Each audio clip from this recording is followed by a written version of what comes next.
Bonsoir. Alors je suis Alexandre. J'ai décidé de vous raconter un peu des histoires de ce qui se passe un peu dans notre pays de taré qui est la France. Tu vois. Donc c'est un peu du true crime. J'espère que je le dis bien. Et c'est une histoire en fait que j'ai regardé un peu sur internet et sur YouTube. J'ai vu il y a pas mal. En fait, il y a personne qui a parlé de l'histoire de Roberto Torres Pastor.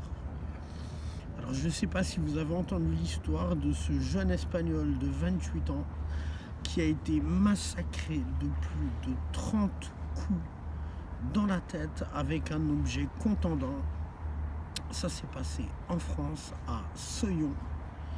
Et on va raconter cette histoire. Voilà, je vous mets un petit peu là quelques articles de médias. Là également, 2 ans après. Ouais, bon. Voilà, et en fait, on n'a jamais trouvé qui était l'assassin, ou les assassins, on ne sait pas, hein, de ce pauvre jeune homme. Il a vraiment été, mais je vous dis, littéralement massacré. Ceux qui l'ont pris en chasse, celui ou ceux qui l'ont pris en chasse, ils voulaient l'éliminer, quoi. Donc on va commencer un petit peu avec qui était Roberto, hein, Roberto Pastor. Alors Roberto Pastor, en fait, c'est un jeune homme de 28 ans qui est originaire d'Espagne et qui vivait depuis 2 ans aux Pays-Bas, et il travaillait pour la société DPD. Là, c'est une société où il faisait livreur de colis, on va dire.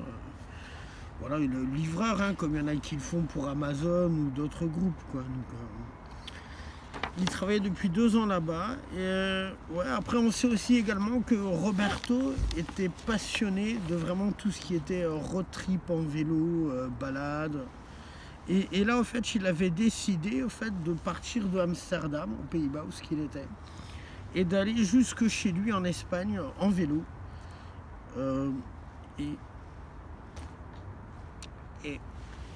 Et c'est... Bon, on va passer un peu les circonstances. Voilà. Deuxième chapitre, les circonstances. Pardonnez mon petit bug, hein, c'est ma première vidéo, donc du coup je pense que ça va être un peu... On verra. Alors moi j'ai fait les circonstances. Qu'est-ce qui s'est passé? On va dire à peu près, d'après les informations qu'on a. On est le soir du 6 octobre 2021. On a Roberto, tu vois, et après il a dû bien me pédaler. Je sais pas d'où il est parti, mais moi par exemple qui ai fait le canal du Midi en vélo, je sais par exemple j'ai fait de Toulouse à Carcassonne en une journée, quoi. Après t'es bien tranquille, t'es calmé quand même, quoi. Donc il a dû pédaler bien, il s'est trouvé un petit coin à Soyon. En fait, si vous voulez, c'est juste, voilà, je vous mets la carte là, c'est juste à côté de Valence. Alors donc il est possible qu'il ait été à Valence faire des petites courses, comme il est passé à côté, parce qu'il a utilisé la Via Rona pour descendre dans le sud. Il a fait ses petites courses à Valence, c'est une hypothèse, hein, je ne dis pas que ma version c'est la vraie. Hop, il s'est fait ses petites courses, il est parti, il s'est installé, il s'est trouvé un petit coin tranquille dans les bois, au bord du Rhône, nickel. Il s'est dit je vais mettre là, je vais mettre ma tente. Après là, c'est en fait Soyon, 7 ans en Ardèche. Il faut savoir que Valence, juste à côté, c'est la Drôme et c'est le Rhône qui fait la frontière. Ça c'est un truc que je veux dire. Et là, voilà, là il est arrivé le drame. Là. Mais on va revenir sur le drame après. Et c'est le lendemain matin qu'une personne, un jeune, d'après l'article que j'ai vu, hein, un jeune promeneur qui se promenait en fait le matin, qui l'a trouvé, tu vois, il a découvert le corps de Roberto, le crâne explosé, hein, de 30 coups, ça c'est ce qu'on apprendra après, d'après les résultats d'autopsie, de plus de 30 coups avec un objet contondant dans la tête.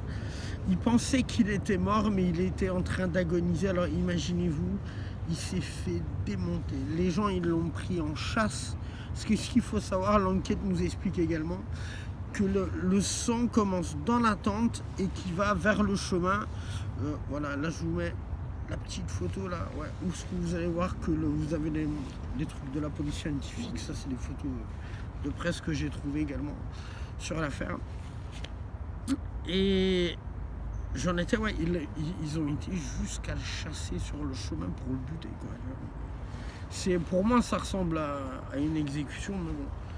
Voilà. Donc, il pensait qu'il était mort. En fait, il était en vie, il agonisait.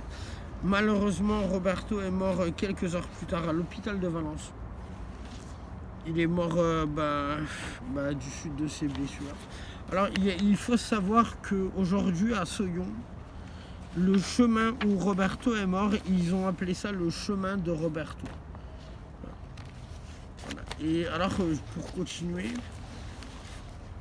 il y a une chose qui est assez bizarre d'après les éléments de l'enquête que j'ai réussi à trouver sur internet, c'est que rien n'a été volé. Ni son téléphone portable, ni son vélo, ni sa tente. Aucune de ses affaires a été volée. C'est vraiment un crime gratuit. C'est un crime gratuit. Je ne sais pas comment on peut expliquer, puisque chacun après expliquera, trouvera. Moi, je donne des hypothèses. C'est juste des hypothèses. Et en parlant d'hypothèses, on va développer deux hypothèses, que j'expose. J'expose. Première hypothèse, Roberto est là, il est tranquille. Voilà, je remets la carte là. On est à côté de Valence, tu vois. Moi, par exemple, quand j'ai grandi à Strasbourg le soir, quand on allait fumer un peu et boire, tu vois, on sortait, on allait sur Reichshofen où il y a la raffinerie, on se mettait au bord du Rhin, on allait là-bas, on se posait, on était tranquille, il n'y avait personne. Alors c'est pour ça que cette hypothèse, je vais vous l'exposer. Possible que Roberto ait mis sa tente à côté d'un endroit où des jeunes font la fête. Et malheureusement, voilà, il faisait du bruit la nuit. Malheureusement, je ne sais pas comment je veux dire, malheureusement, c'est stupide de dire ça. Il a dû leur demander, s'il vous plaît, vous pouvez faire moins de bruit. Il est rentré dans sa tente, il y en a un, parce qu'il devait être vrillé dans le groupe. Il l'a pris. Moi, je pense qu'il devait être à plusieurs, parce que 30 coups dans la tête, avec un objet contondant. Ouais. Ils l'ont pris en chasse, tu vois, comme je vous ai expliqué, je vous remets la photo là. Ouais, tu vois. Vous avez les trucs, les petits trucs de la police là, mais dans l'article de presse, il y a du sang partout.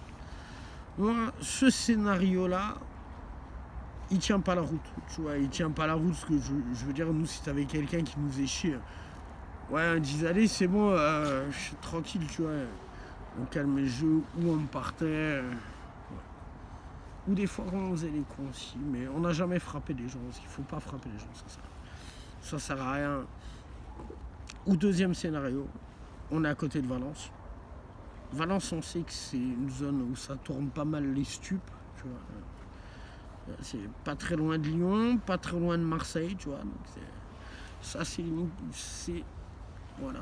Il a peut-être vu quelque chose qu'il ne devait pas voir, ou je sais pas, ou il y a eu quelque chose qui s'est passé quand il était là-bas. Parce qu'on sait par exemple que les traces de sang commencent dans la tente.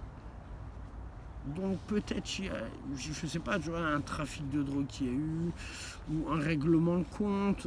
On sait, on voit à peu près sur Marseille qu'il y a des fois des règlements de compte ou autre. Et peut-être qu'ils ont ramené là, ils ont dit tiens, on va ramener le gars là pour le fumer, on va le ramener dans... Et voilà, le pauvre Roberto, il était là, il a ouvert la tente, il a vu, les gens ils ont vu, ils l'ont dégommé, quoi. C'est une hypothèse qui est probable, parce que je vous remets bien la carte, regardez, Soyon, Valence. Valence, c'est pas réputé pour être tranquille, c'est une petite ville qui est... justement, aujourd'hui on est lundi, donc aujourd'hui lundi, Vincent Lapierre a fait une vidéo où ce qu'il était dans un quartier de Valence, et on voit que c'est... voilà.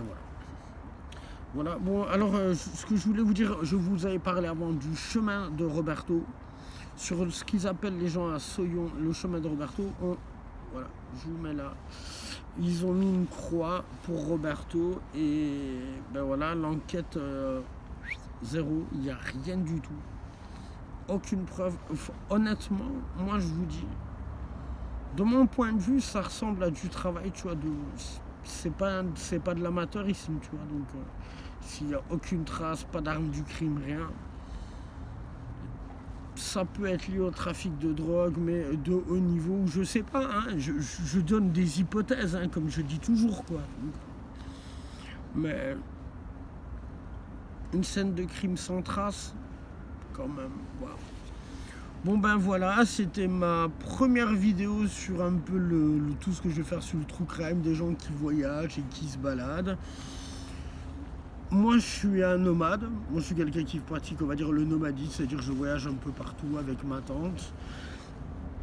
Ouais, j'aime bien, je me renseigne un peu, je sais qu'il y a pas mal d'histoires de fous qui se passent, des gens, et puis voilà, bon ben c'est Roberto Torres Pastor, 28 ans, massacré en France. Et 2 ans après, à part des hommages, comme on peut le voir, une petite croix, encore comme j'avais dit, même les gens là-bas, ils appellent ça le chemin de Roberto, tu vois. Là, je dis toutes les pistes ouvertes, mais je vous laisse à vous également, dans les commentaires en bas, explorez vos pistes, donnez-nous vos pistes, ou s'il y a des gens qui ont des pistes également. Mais c'est quand même une affaire bizarre parce qu'aucune affaire n'a été volée. Rien n'a été volé. Donc on voit que c'est pas un crime pour un larcin. Donc c'est vraiment étrange. Ça c'est la première vidéo que je vous ferai. Je vous ferai une deuxième vidéo une fois que j'aurai un peu plus cherché. Voilà. Sur ce, à la prochaine et bah, merci de me suivre. Écoutez, si vous voulez me soutenir, hein, un petit pouce, un like, s'abonner, un petit commentaire. Merci, ciao.